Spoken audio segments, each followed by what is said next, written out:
Армысыздар, қымбатты студенттер, міне жаңа дәріс басталды. Бұл дәрістің ерекшелігі бұл 15 минутқа есептелген. 1 сағаттық видео 15 минутқа қысқарып отыр. Міне жоспарын көріп отырсыздар. Себебі сіздердің уақыттарыңызды үнемдеу. Бірақ соған қарамастан философияға қатысты 15 кітаптың мәліметін, не болмаса тарих философиясына қатысты 150-200 беттік кітаптың мәліметін қамтиды. Жоспарды көріп отырсыздар. Керек жерін скриндеп, не болмаса паузаға қойып оқығандарыңыз өте дұрыс болады. Тарих не? Тарих бұл естелік. Тарих хроника, ол өтіп кеткен күн.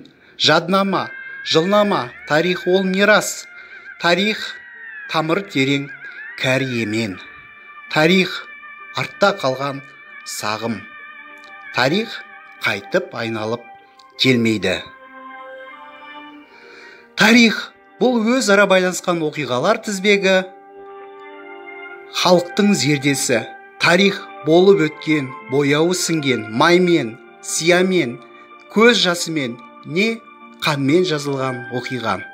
Оны түзете де алмаймыз, қайтара да алмаймыз.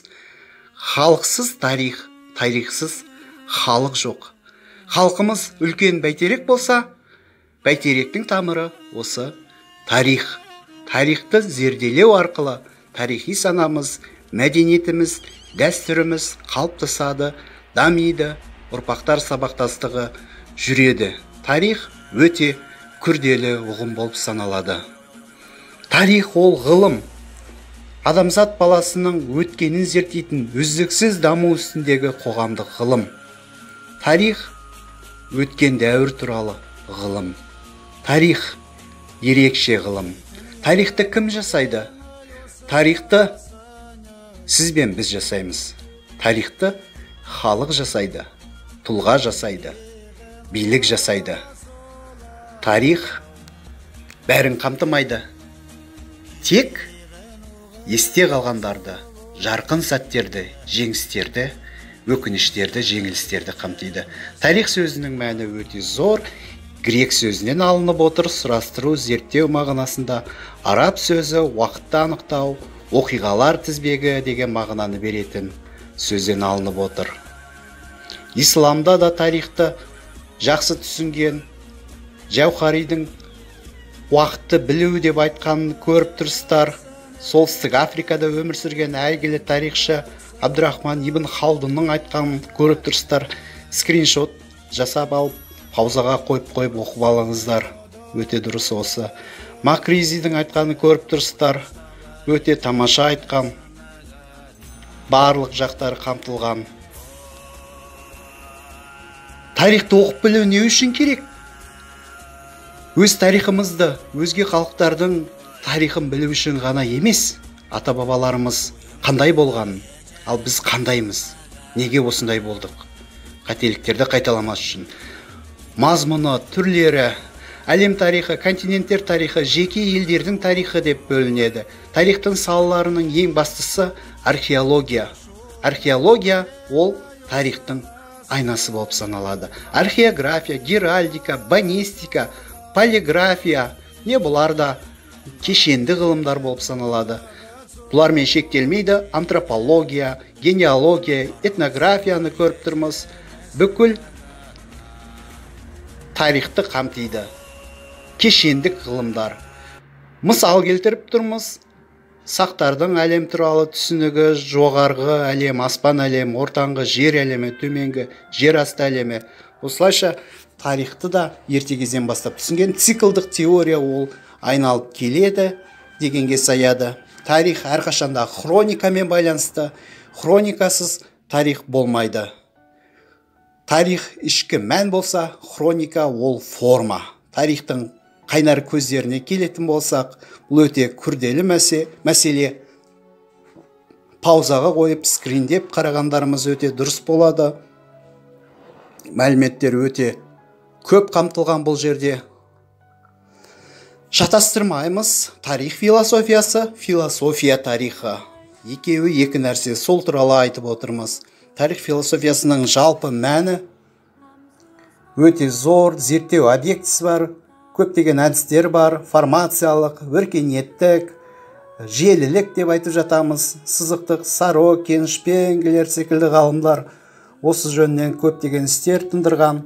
Тарих философиясының пәні тарихи процестердің мағынасы мен жалпылама мазмұны, оның заңдылықтары, барлық методикасын, методологиясын барлығын қамтиды. Ең алғаш кім енгізген көріп тұрсыздар? Вольтер тарих философиясы деген үлкен әдемі сөзді енгізіп отыр. Көптеген әдістер, диалектикалық әдіс, диалектикалық материализм әдісті кейін Маркс пайдаланған тарих философиясының пәнін жалғастырып отырмыз. Бұл жерде көптеген мәліметтер қамтылып тұр. Адам өмірінің мәні, қоғамның шынайы және бірден бір мақсаты не деген сұраққа жауапты көріп тұрсыздар.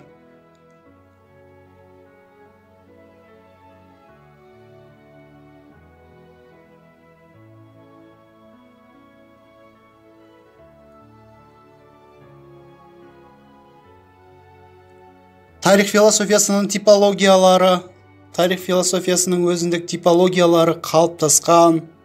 Соның ішіндегі ең маңыздысы антологиялық тарих философиясы. Бұнда жазылғанды оқып айтпай-ақ қойын, антологияны естеріңізге түсіріңіздер. Барлығының түп негізін кеңінен, жалпылама тамырынан бастап, тереңнен бастап, жан жақты бүге шүгесіне дейін егжей-тегжейлі қарайтын сондай ерекше сала философиядағы. Және тарих философиясына қатысты да антология айтылады екен. Рефлексиялық тарих философиясын жеке бөліп көрсетіп отырмыз. Теологиялық тарих философиясы қамтылып тұр. Метафизикалық тарих философиясы, идеалистік тарих философиясы қамтылып тұр. Тарихи детерминизм, тарихтағы танымдық, гносеологиялық тұрғыдан түсіндіру, зерттеу, барлық мәселелер қамтылып тұр. Көптеген мәселелерді қарастырады. Тарихтың мәні мен бағытталуы, қоғамды типологияландырудың әдістемелік әдістері, тәсілдері, тарихты кезеңдерге бөлудің критерийлері, тарихи процесс, осының барлығы қарастырылады екен. Тұтасымен түсінуге талпыныс жасалады. Талдау мәселесі, бағыттау мәселесі. Бұл жерде де скриншот жасап, паузаға қойып қарағандарыңыз дұрыс болады. 2 слайдқа бөліп қойсам да болатын еді, бірақ мәні жоғалып кететін болғандықтан осылай қойдым. Түсіну тәсілдері, қоғам дамуының тарихи процесі, әрқашан философтар оймен өрілген. Прогресс, регресс, біртұтастық мәселелері. Ал мына жерден бәрімізге белгілі тарихшыларды көріп тұрмыз. Геродот, Сымацан, Рашид ад-Дин. Геродоттан басталады тарих. Тарихтың атасы деп айтылады. Сіздер бұл жерден тарих пән еске бір түсіріп қойыңыздар, артық болмайды. Фукидид бұл жерде философия тарихы болғанмен де ол кісілерді айналып өте алмаймыз. Фукидид жайында да қараңыздар. Полибий, Аристотельден кейінгі кезең тарихшыларының ішіндегі өте бір ерекше үлес қосқан тарихшы болып саналады. Жалпы тарих деген еңбектерімен танымал.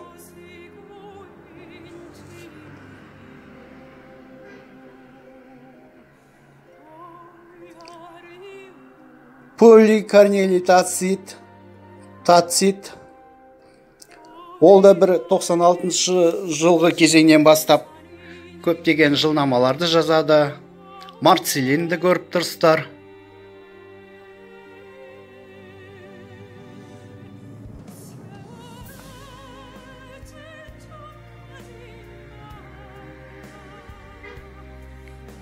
Тарихи уақиға қалай болса, сол күйінде жазылу керек. Ренкенің айтқаны. Аврелий Августин дінге қатысты айтылады. Негізі тарих христиандық түрдегі Христің келуімен байланыстырылады. Осы күнге дейін осыны ескертіп айтып кетейін. Көптеген ойлар, Белинский, Кандерсе, Маркс, Энгельс, Ренкенің айтқандарын көріп отырсыздар. Бұл жерде де Шпенглер, Тойнби және де әлеуметтік эволюциялық бағытты көріп тұрсыздар.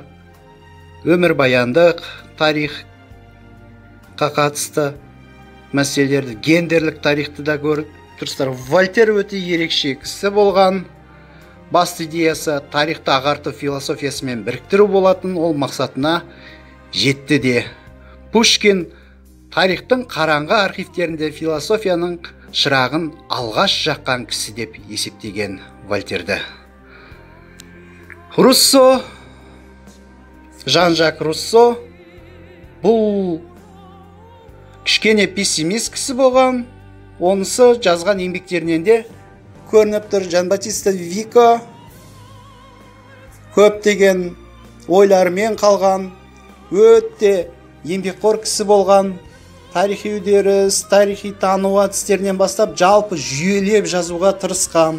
Сол кездің өзінде біраз нәтижелерге қол да жеткізген, кезеңдерге бөліп көрсеткен. Құдайлық, ерліктік, адамзаттық деп оны титандардың, құдайлардың, қаһармандардың тарихымен байланыстырған. Барлығы үндес, көне, классикалық, қазіргі тарихты осы жерден өрбітіп көрсетімізге болады. Гердер адамзат басқа адамсыз күн көре алмайды деген ойды тарқатып, тарихта үлкен із қалдырған.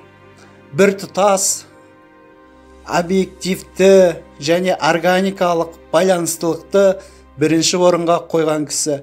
Енді Гегельді кім білмейді? Бұл тек қана тарих философиясында емес, құқық философиясында, дін философиясында, өнер философиясында, барлық салада, сан салалы жерде өзінің қолтаңбасын қалдырған кісі. Маркс барлығын қоғамдық тұрғыдан қарастырған, қоғамды да, экономиканы да, бүкіл өмірді ол тарих деп қабылдаған кісі болатын.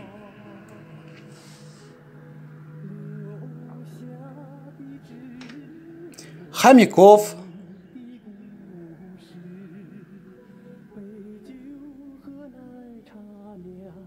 таза ұлттар болмайды, таза діндер де болмайды деп көрсеткен. Чадаев, Данилевский, Соловьевтарды көріп тұрмыз. Бұны өткен жолда айтқан болатынбыз, сондықтан қысқаша қарастырып отырмыз. Гумилев болса этногенез теориясын өмірге келтірген, пассионарлық, жарылысқа байланысты ұғымдарды айтқан. Күн жер бетіне түскеннен, соның радиациялық сәулесінен қандай әсер болған туралы ойларын жақсы айтқан. Ясперс пен Тойнби туралы да біз қоғам философиясында, мәдениет философиясында, өркениетті қарастырғанда айтып кеттік. Бұл кісілер көптеген өркениет, мәдениеттердің типтерін жасаған. Міне көріп отырсыздар, тарихта да өздерінің қолтаңбаларын қалдырған екен. Спенсер болса үлкен-үлкен іргелі еңбектер жазған, позитивизмнің өкілі бола отырып, барлық жағынан қоғаммен байланыстыра қараған, ру тайпалық қоғамды, ерте таптық қоғамды, индустриялық қоғамды бөліп көрсеткен кісі, синтетикалық философияны қалыптастырған, соның ізін салып берген, сүрлеуін бастаған кісі деп айтсақ та болады, Герберт Спенсерді.